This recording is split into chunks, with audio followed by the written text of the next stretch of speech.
अगस्त 2010 छत्तीसगढ़ के बस्तर के जंगलों में एक आदिवासी आदमी को एक सर कटा शव मिला।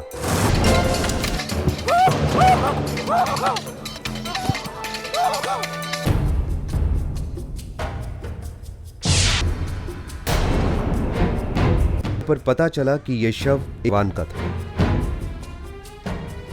Constable Bansilal Yadav, special force के कोबरा बटालियन का ड्राइवर था ये।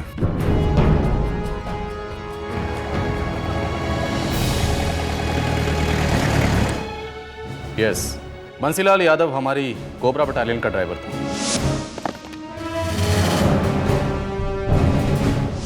पैंतालीस दिन की छुट्टी पूरी करके वापस ड्यूटी पर आने के लिए निकल पड़ा था। सर, आपको लगता है ये काम नक्सलियों का है? चांसेस आर हाई, क्योंकि हमें पक्की खबर मिली है कि कल रात एक सिविलियन बस को रोका गया था। कहाँ? टोपनो रोड पर। वो तो उस जंगल के पास है। हमें लाश वहीं से मिली थी सर। बेहद खतरनाक इलाका है।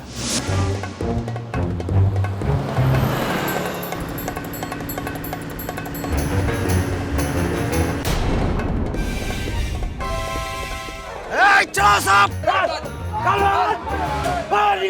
लाओ सबको नीचे।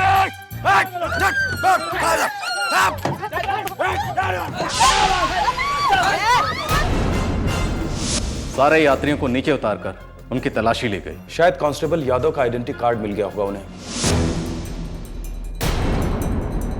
सरदार, स्पेशल फोर्स का जवान है ये। स्पेशल फोर्स का जवान, कोबरा बटालियन का ड्राइवर है। देखता हूँ कितना जहर है इस कोबरा में। सर, बंसीलाल के सर्विस रिकॉर्ड की जरूरत पड़ेगी, एड्रेस और दूसरी डिटेल्स के लिए। नो प्रॉब्लम, आधे घंटे बाद तुम्हारे ऑफिस भिजवा दूंगा। Thank you sir. पोस्टमार्टम होते ही बॉडी रिलीज कर देंगे। राइट।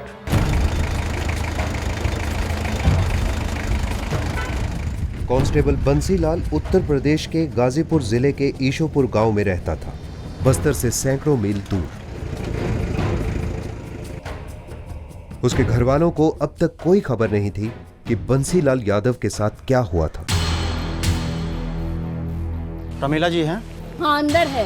क्या बात है? उनके पति कांस्टेबल बंसीलाल यादव के बारे में खबर है। अरे हमका बताइए ना, क्या खबर है, क्या बात है? प्रमीला जी को बुलाइए। बुलावत हैं। पहले हमका तो बताइए क्या बात है। अरे बंसी हमार बिटवा है, हम माई है उसकी। प्रमीला यादव, कांस्टेबल बंसीलाल यादव की पत्नी। जी बताइए क्या हुआ? जी, आपके पति अब इस दुनिया में नहीं रहे।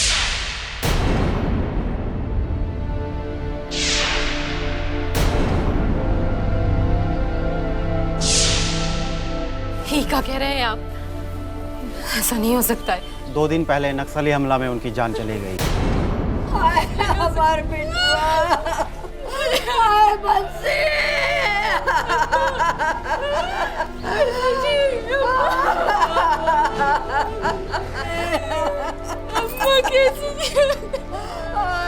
क्या हुआ साहब? हम बंसी का चचेरे भाई हैं। सब खत्म हो गया कमल बेटा, सब खत्म हो गया। बंसीलाल यादव का निधन हो गया है। लाश की शिनाख्त कर ली है। आपको हमारे साथ चलना होगा। चेहरे की गैर मौजूदगी में भी बंसीलाल के परिवार वालों ने देखो कमल, कागजी कार्रवाई तो पूरी हो चुकी है, लेकिन डेड बॉडी सौंपने में थोड़ा वक्त लगेगा। क्यों साहब? तहकीकात अभी बाकी है, कुछ कड़ियां जुड़नी है। साहब, बंसी भैया सच्चे सिपाही थे। देखो कमल, हर सिपाही जब ड्यूटी ज्वाइन करता है तो सर पर कफन बांध देता है। मुझे पूरी उम्मीद है कि तुम्हारे भाई की बटालियन तुम लोगों की जरूर मदद करेगी। धीरज रखो। बंसीलाल एक बहादुर सिपाही था कमल। नक्सलवादियों के आतंकवाद के सामने वो झुका नहीं, डटा रहा। पीठ दिखा के भागा नहीं वो वहां से। लेकिन उनका शव हमें क्यों नहीं दिया जा रहा है साहब जी? पुलिस की कार्रवाई में हम दखल नहीं दे सकते। साहब, बच्चे अनाथ हो गए हैं, भाभी विधवा हो गई हैं साहब। हालात बहुत खस्ता है साहब। फिक्र मत करो, बटालियन और पूरी टीम का सपोर्ट है। बंसीलाल के परिवार की देखभाल की जाएगी। धन्यवाद साहब जी।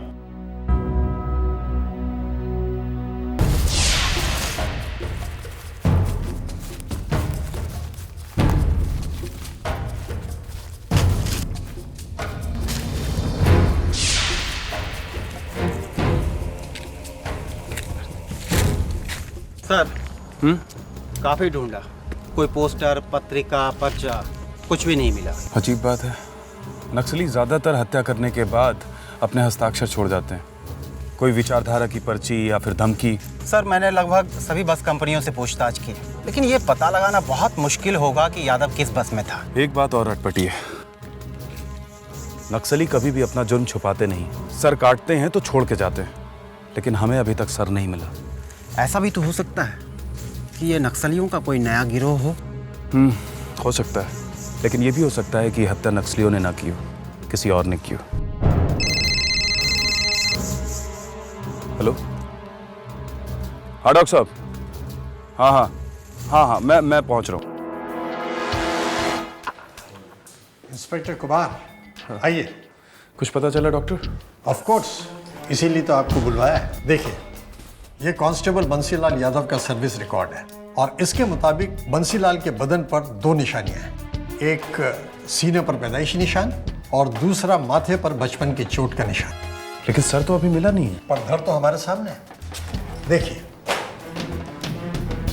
यहाँ सीने पर की जगह बिल्कुल ताज़ा घाव है, तेजाब से बना हुआ। ओह, मतलब ये हो सकता है कि होने को तो काफी कुछ हो सकता है इंस्पेक्टर। मैंने यहाँ इस हॉस्पिटल में नक्सलवाद का शिकार हुए कई जवान और सिविलियंस दोनों का पोस्टमार्टम किया है, लेकिन नक्सलियों ने तेजाब का इस्तेमाल आज तक नहीं किया है। हो सकता है ये हत्या नक्सलियों ने ना की हो। वेल, मुझे भी यही लगता है। कमांडेंट हरि कुमार साहब, पूरी संभावना है कि बंसीलाल यादव की हत्या नक्सलियों ने ना की हो। क्या कह रहे हैं आप? That's right sir. इस हत्या के पीछे कोई दूसरा ही एंगल है। कोई ठोस सबूत?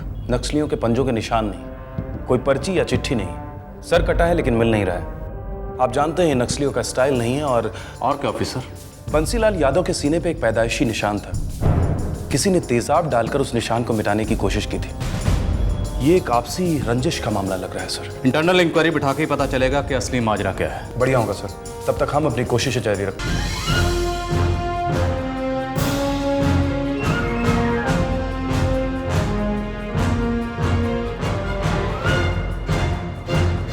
लाश की ये उंगलियों के निशान और रिकॉर्ड में अवेलेबल कांस्टेबल बंसीलाल यादव की उंगलियों के निशान आपस में मैच नहीं करते। बटालियन में बंसीलाल के साथीदारों से हमने मालूमात हासिल की है।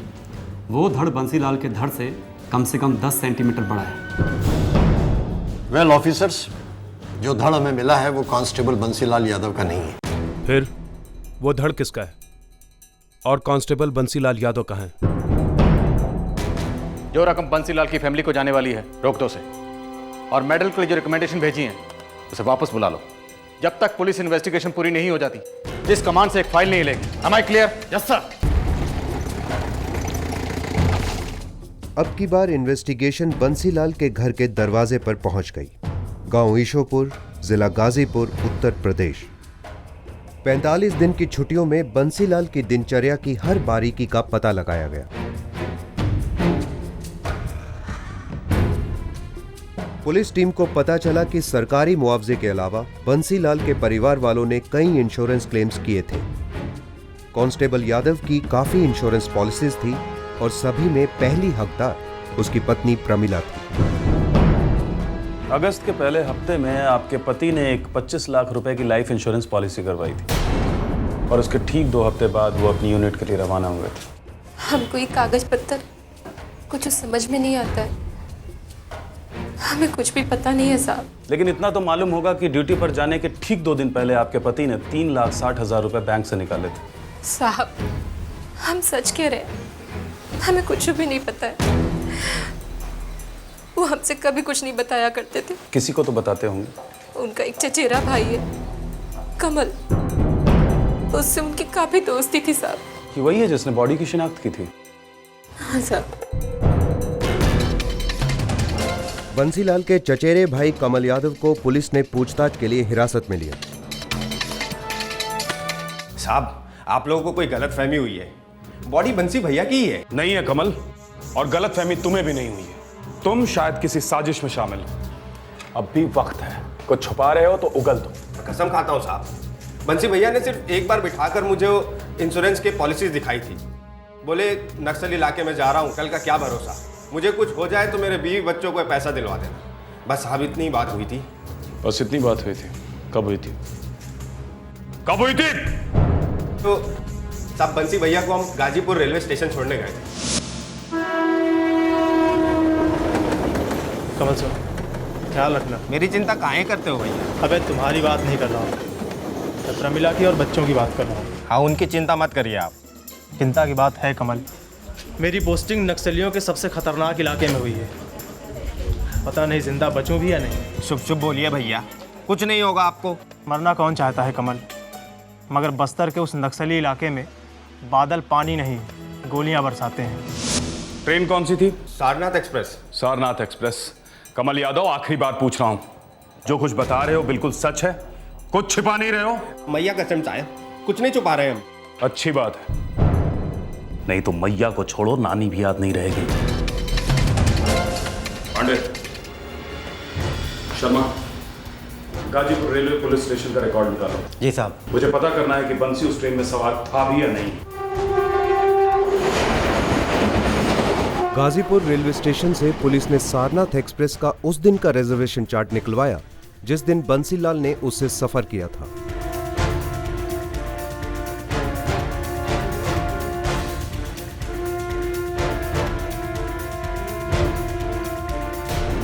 शर्मा, ये इस S3 बोगी में बंसीलाल यादव के साथ सफर कर रहे इन 4-5 पैसेंजर से पूछताछ करो और उनसे पूछो उस दिन बंसीलाल यादव उनके साथ सफर कर रहा था या नहीं और कहां उतरा, बस्तर या कहीं और।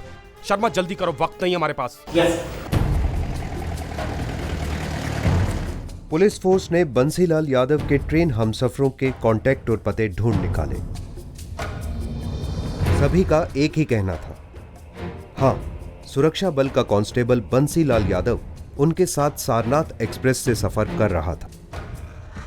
हाँ, मेरे सामने वाली बस पे बैठे हुए थे, यही थे, यही थे।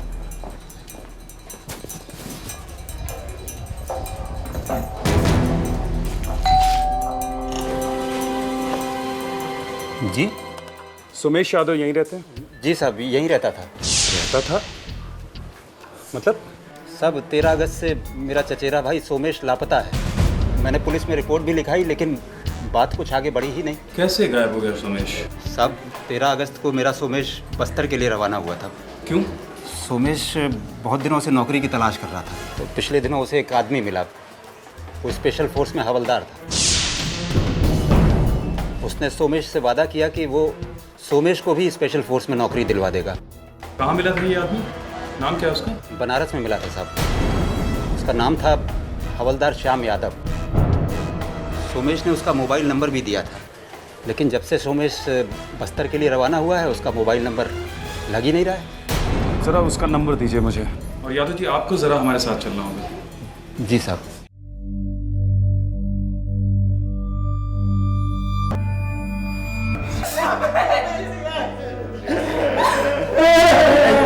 उमेश यादव का था।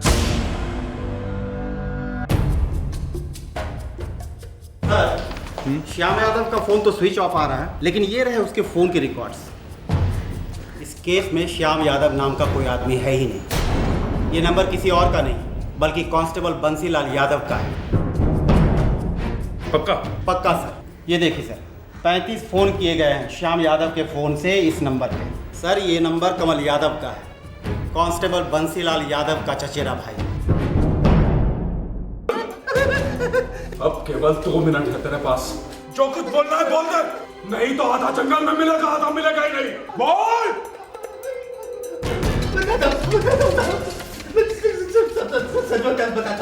कमल के सामने सच बोलने के सिवाय कोई चारा ही नहीं।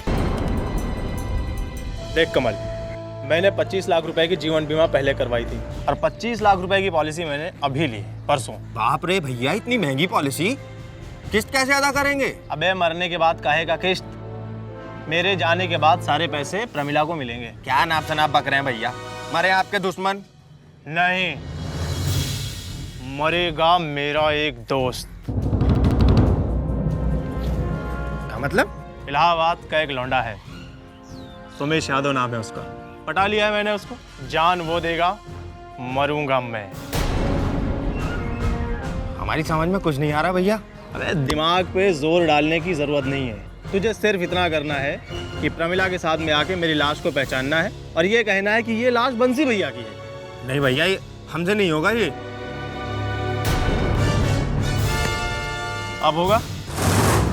जो 3,60,000 बंसीलाल ने अपनी सेविंग से निकलवाए थे, उसने वो पैसे कमल यादव को दिए थे अपने प्लान को अंजाम देने के लिए। जब मेरी बॉडी को तू पहचान लेगा तो सारी जीवन बीमा की पॉलिसी मिलाकर मुझे 50 लाख रुपए से ऊपर मिलेंगे और ऊपर से सरकार की तरफ से अच्छा खासा मुआवजा भी मिलेगा। इतना सारा पैसा?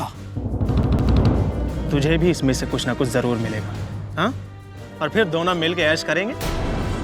तू भी ये टुच्ची नौकरियों को ढूंढने से फुर्सत पाएगा और मैं भी वो नक्सली जंगलों में जाके मरने से फुर्सत पाऊंगा। इलाहाबाद का रहने वाला सोमेश यादव बंसीलाल के साथ बस्तर जाने के लिए गाजीपुर रेलवे स्टेशन पहुंचा।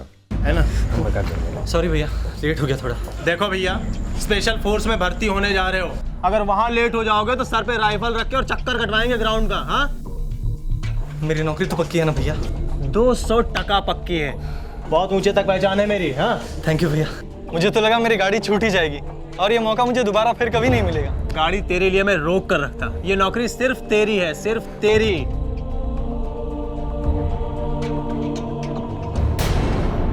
चल भाई, ट्रेन आ गई। बंसीलाल सोमेश को अपने साथ बस्तर ले गए।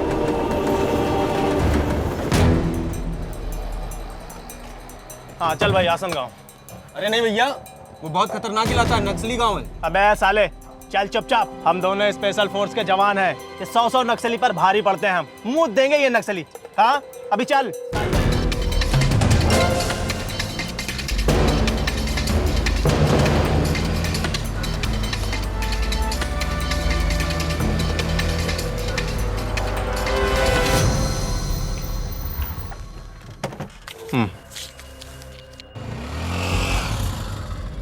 देख, अभी यहाँ से 30 मिनट अंदर जाना है पैदल चल के। हाँ, बहुत खतरनाक इलाका है। यहाँ पर नक्सली कभी भी हमला कर सकते हैं। अभी भी वक्त है, तू सोच ले। बनना है जवान? कोई शक ही नहीं श्याम भैया, मुझ पर भरोसा कीजिए। आज के आज तू शहीद हो सकता है, सोच ले। हंसते हंसते हो जाऊंगा श्याम भैया, मैं नहीं डरता। ये हुई ना बात मेरे शेर। तो चल, हम दोनों चलते हैं मौत के मुंह में हाथ डालने के लिए। आ जा।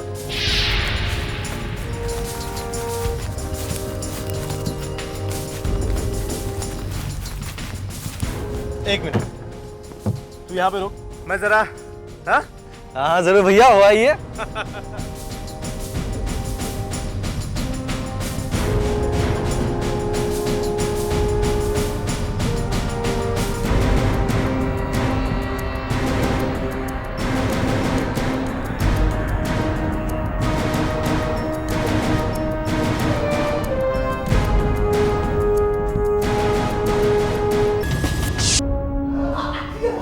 बंसीलाल ने बहुत ही चालाकी से अपनी साजिश का जाल बुना था, पर उसे क्या मालूम कि पुलिस हर साजिश के जाल को आखिरकार तोड़ ही देती है और जुर्म को सूंघकर उसका पर्दाफाश कर देती है। एक गंदी मछली पूरे तालाब को गंदा कर देती है। बोला भी नहीं जाता कि कितनी शर्मिंदगी महसूस हो रही है। मैं कांस्टेबल बंसीलाल के खिलाफ नोटिस जारी करूंगा।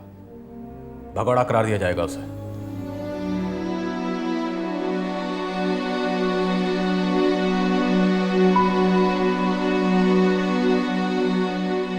लालच ने बंसीलाल से एक संगीन जुर्म करवाया और सजा मिली है उसके सारे परिवार को।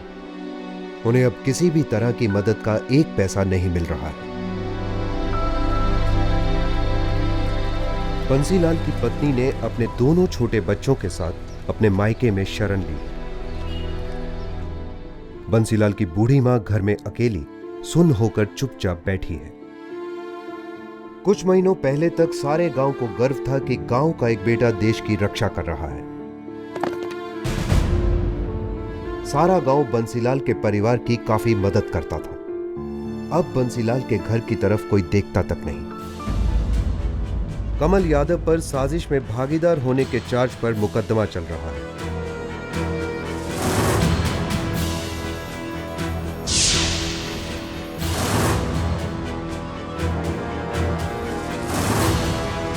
बंसीलाल यादव अब तक पुलिस की गिरफ्त में नहीं आया है।